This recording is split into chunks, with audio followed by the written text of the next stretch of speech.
Welcome to our very important series of 1000 MCQs of accountancy. This is the first set of 20 questions. So we are starting here. Features of characteristics of partnerships. तो features of partnership firm कौन कौन से होते हैं? 2 or more person are carrying common business under an agreement, but they are sharing profit and losses in fixed ratio. Business is carried by all or any of them acting for all as an agent. तो ये तीनों के तीनों ही points होते हैं, इसलिए all of the above, इसलिए इसका आंसर हो जाएगा all of the above. Second question है हमारा, following are essential elements of a partnership firm except at least 2%. There is an agreement between all partners, equal share of profit and losses, and partnership agreement is for some business. अब इसमें ये पूछ रहे हैं partnership firm जो होता है ना उसका सबसे एसेंशियल एलिमेंट कौन सा होता है. अब इसमें ये तो कहीं पे भी नहीं लिखा होता है कि equal share of profit and losses ही होगा, ठीक है. वो अपने रेशियो के हिसाब से भी उसको डिस्ट्रीब्यूट कर सकते हैं, कहीं पे ये कंपलसरी नहीं है कि इक्वल शेयर ही देना होगा. अब थर्ड क्वेश्चन पे आते हैं. In case of partnership the act of any partner is, in case of partnership एक पार्टनर का एक्ट क्या होता है? Binding on all partners, binding on that partners only, binding on all partners except that particular partner. इसमें क्या होता है? Binding on all partners. In case of partnership the act of partner, जो एक्ट है ना, जो कानून है सब पे लागू हो रहा है, ठीक है, एक पे नहीं लागू हो रहा है, सब पे लागू हो रहा है. Binding on all partners. Which of the following statement is true. अब हमें बताना है कौन सी स्टेटमेंट ट्रू है. A minor can not be admitted as a partner. A minor can be admitted as a partner only in to the benefit of the partnership. A minor can be admitted as a partner but his rights and liabilities are same as adult partner. Minor कौन होता है? किसी भी minor को under as जो 18 से कम का है, ठीक है, उसको हम पार्टनरशिप में ले तो सकते हैं, लेकिन कब? ऐसा नहीं है कि हम उसको नहीं ले सकते हैं, तो ये वाला पॉइंट तो गलत हो गया. अब minor can be admitted as a partner, लेकिन ऐसा भी नहीं है कि जो एडल्ट पार्टनर के बराबर उसको राइट मिलेंगे, इसलिए इसका आंसर ये वाला हो जाएगा. Minor can be admitted as a partner but only in to the benefits of the partnership, ठीक. Ostensible partners are those who. अब ये ऑस्टेंसिबल क्या होता है, ठीक है. टाइप्स ऑफ पार्टनर पढ़े होंगे. टाइप्स ऑफ पार्टनर,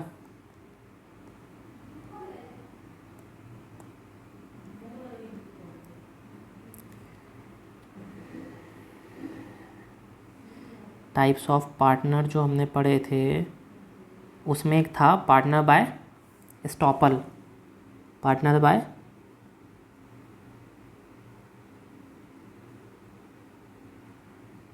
स्टॉपल, ये उसी को ही बोलते हैं, पार्टनर बाय स्टॉपल को ही बोलते हैं ऑस्टेंसिबल पार्टनर, ठीक है.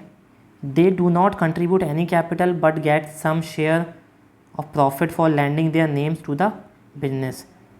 ये जो होते हैं ना, जैसे बोलते नहीं किसी किसी उनको क्या नाम है, सेलिब्रिटी वगैरह नहीं होते हैं, उनका नाम यूज़ करके हम बिजनेस में फ़ायदा उठाते हैं, उनको उनकी परमिशन से वो अपना नाम दे देते हैं, बस कुछ कैपिटल वगैरह नहीं लगाते हैं, लेकिन उससे हमको बहुत फ़ायदा होता है, इसलिए हम उनका नाम यूज़ करते हैं, उनको प्रॉफिट भी दिया जाता है, इसलिए इसका आंसर होगा C. Do not contribute any capital without having any interest in the business land their name to the business, ठीक. स्लीपिंग पार्टनर्स आर दो. स्लीपिंग पार्टनर कौन होते हैं? Take active part in the conduct of the business but provide no capital. ये भी नहीं, वो active part लेते ही नहीं है.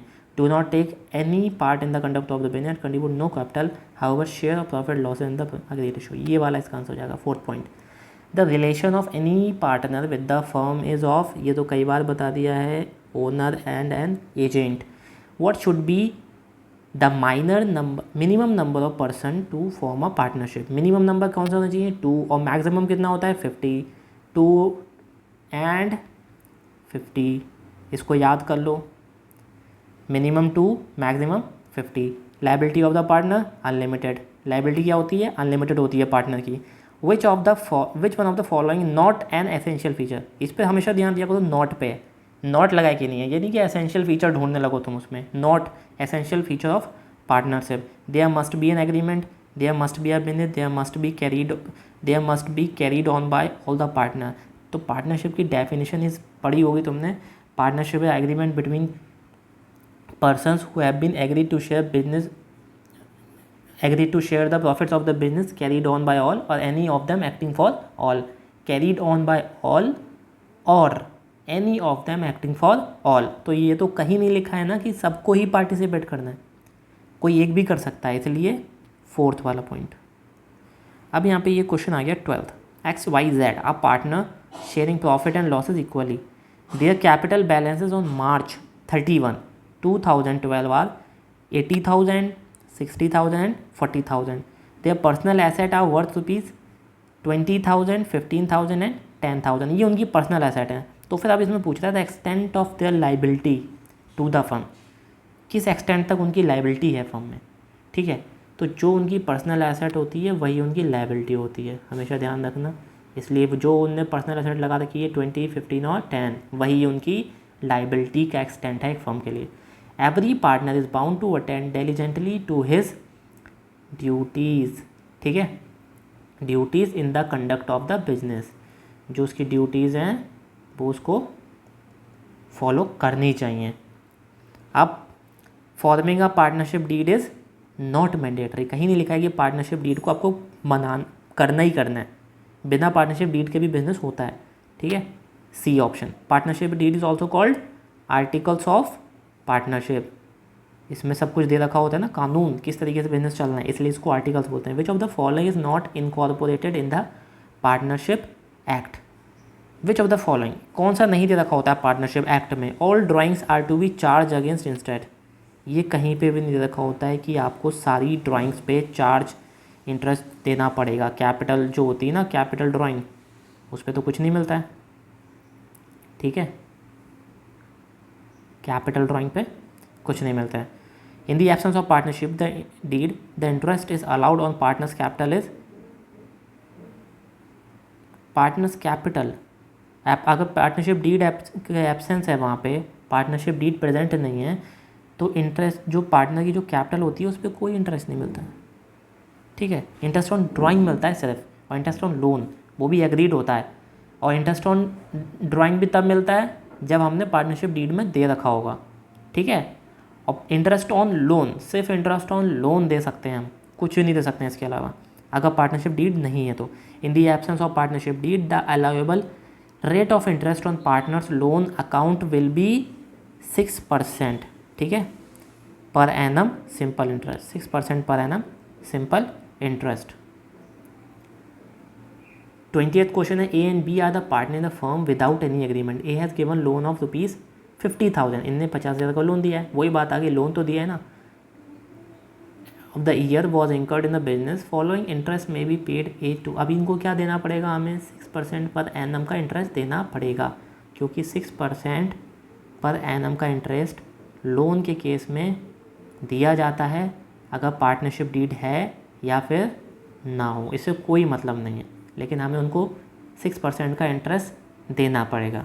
ठीक है, ये हो गए आज के 20 क्वेश्चंस। अब नेक्स्ट जो सेट आएगा सेट बी, उसका वेट करें, जब तक इसको पढ़ लें। ये सारे क्वेश्चन आपके आने वाले हैं मिड टर्म के एग्ज़ाम में। मिड टर्म का एग्ज़ाम का मैं आपको ब्रेक बता देता हूँ कैसे होगा मिड टर्म का एग्ज़ाम। 40 मार्क्स के आपके आएंगे MCQs,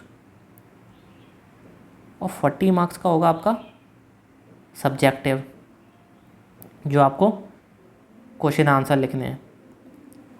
तो आपको सोच लीजिए ये 40 मार्क्स आप कितने इजीली कवर कर सकते हैं यहाँ से। जस्ट आपको MCQs पढ़ने हैं तो आपके 40 मार्क्स तो पक्के ही हो जाएंगे, बाकी 40 की आपको मेहनत करनी है। 40 मार्क्स के लिए सिर्फ आपको ये वीडियो देखनी है, जो बहुत शॉर्ट वीडियो है बस। ठीक है, ओके बाय।